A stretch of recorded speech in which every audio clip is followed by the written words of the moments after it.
ओम नमः शिवाय। श्री कैलाश संहिता 21वां अध्याय। योगियों को उत्तरायण प्राप्ति।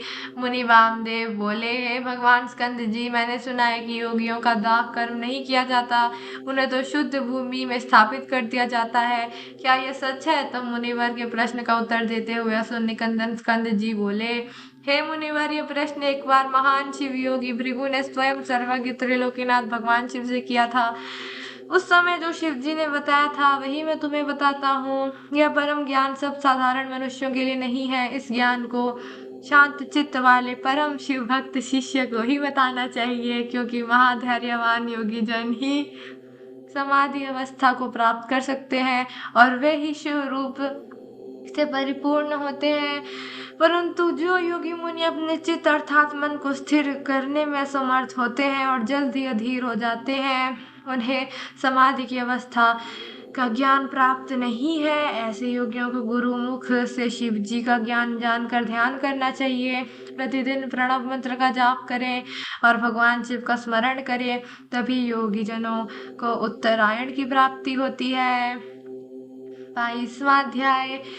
एकादशी पद्धति। भगवान स्कंद बोले, मुनिवर, अब मैं आपको एकादशी विधि बताता हूँ। एक वेदी को लीप कर 5 मंडल बनाएं और उसमें 5 देवताओं की पूजा करें। भगवान शिव सर्वेश्वर हैं, उनकी कृपा से ही सब कार्य सिद्ध होते हैं, इसीलिए हमें उनकी कृपा को नहीं भूलना चाहिए। भगवान शिव का स्वरूप मानकर शिवात्मा देवताओं का ध्यान करके उनके चरणों में शंख के जल को समर्पित करें।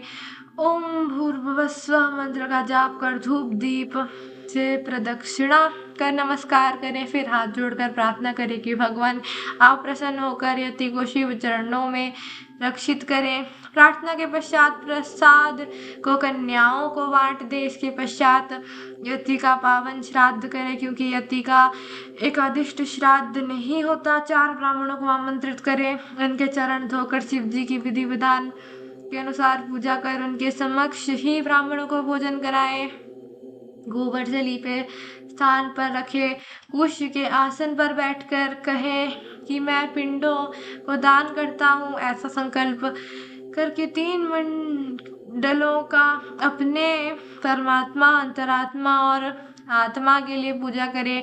मन में यह विचार करते हुए कि हमने आत्मा को पिंड दिया है, पिंड दान करें।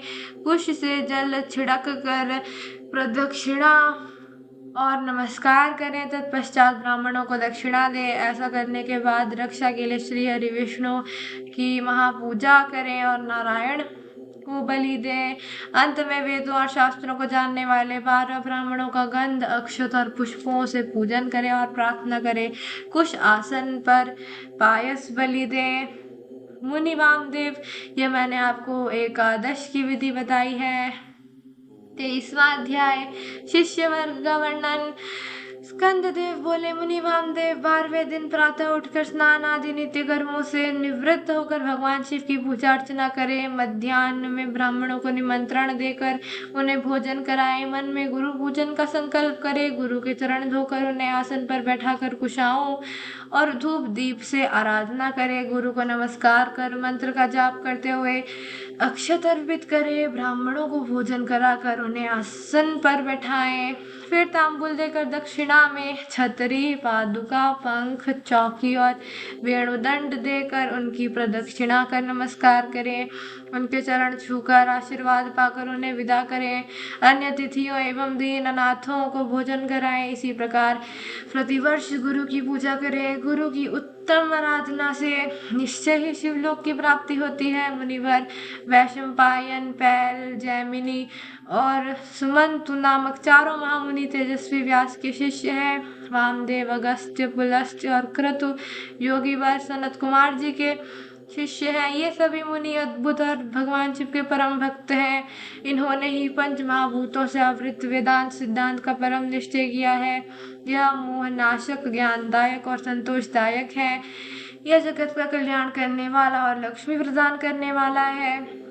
त्रिलोकीनाथ कल्याणकारी भगवान शिव का ध्यान और स्मरण सदा करने से योगी जन शिव स्वरूप हो जाते हैं।